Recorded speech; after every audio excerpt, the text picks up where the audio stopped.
निंगमा संप्रदाय की स्थापना से लेकर तिब्बती बौद्ध धर्म के प्रमुख वास्तुकारों में से एक होने तक यह कहना सुरक्षित है कि अगर गुरु पद्मसंभव न होते तो दुनिया वज्रयान बौद्ध धर्म की परंपरा खो सकती थी।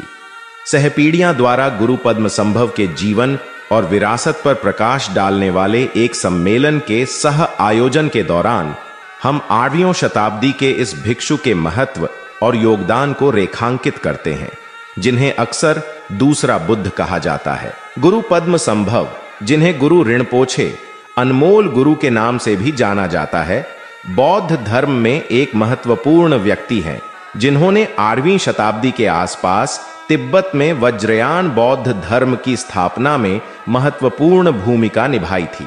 हालांकि यह व्यापक रूप से ज्ञात नहीं हो सकता है, लेकिन शुरू में बौद्ध धर्म के 3 स्कूल थे, हीनयान, जिसे अब थेरवाद भी कहा जाता है, महायान और वज्रयान। जबकि थेरवाद और महायान स्कूलों के भारत में हमेशा अनुयायी रहे हैं, तीसरा स्कूल वज्रयान, जो बौद्ध धर्म का अनुष्ठानिक मार्ग है, 8वीं और 13वीं शताब्दी के बीच भारत में धीरे धीरे लुप्त हो गया, जो नालंदा, तक्षशिला और विक्रमशिला के स्कूलों के पतन और विनाश के साथ हुआ। किंवदंती के अनुसार पद्मसंभव ने हिमाचल प्रदेश में वर्तमान रिवॉल्सर के पास झोर राज्य की राजकुमारी मंदारवा को तांत्रिक मंत्र सिखाए थे। मंदारवा के पिता जाहोर के राजा ने इसे अस्वीकार कर दिया और दंड के रूप में उन दोनों को आत्मदाह करने का आदेश दिया। उन्हें आश्चर्य हुआ, चिता एक झील में बदल गई और जब धुआं छंट गया तो पद्मसंभव और राजकुमारी आग की लपटों से अछूते कमल पर उभरे। आश्चर्यचकित और सुधरे हुए राजा ने उन दोनों को आशीर्वाद दिया और वे जल्द ही तिब्बत के लिए रवाना हो गए। पद्मसंभव के साथ अपनी पढ़ाई पूरी करने पर मंदारवा को ज्ञान प्राप्त हुआ और माना जाता है कि वह उनकी 5 पत्नियों में से पहली बन गईं। कई लोग दावा करते हैं कि रिवॉल्सर की झील वह जगह है जहां चिता के झील में बदलने की काल्पनिक घटना घटी थी। झील के पास राजकुमारी को समर्पित एक मंदिर है और 2012 में छोटे बौद्ध मंदिर में गुरु रिनपोछे की 150 फीट ऊंची प्रतिमा का उद्घाटन किया गया था। मंदारवा और पद्मसंभव की अन्य मुख्य पत्नी येशे त्सोग्याल दोनों बुद्धत्व तक पहुंचे। वास्तव में गुरु रिनपोछे को अक्सर मंदारवा, उनके दाहिनी ओर, और येशे त्सोग्याल के बाईं ओर चित्रित किया जाता है।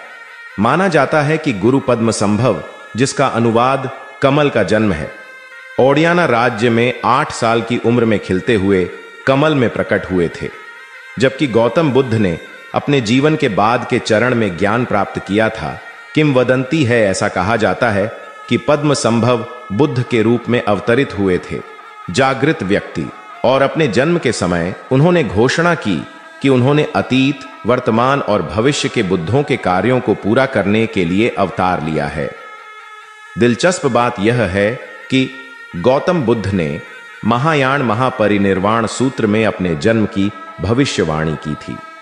निर्वाण की स्थिति प्राप्त करने से एक दिन पहले उन्होंने अपने शिष्यों को घोषणा की कि उनकी मृत्यु के 12 साल बाद पद्मसंभव नाम का एक उल्लेखनीय व्यक्ति कमल के केंद्र में दिखाई देगा। कैस्टी अक्सर उन्हें दूसरा बुद्ध कहा जाता है। पद्मसंभव वज्रयान बौद्ध धर्म के अनुयायी अमिताभ, वह जो अनंत है, और अवलोकितेश्वर, सभी बुद्धों का अवतार, दोनों के रूप में पूजनीय है।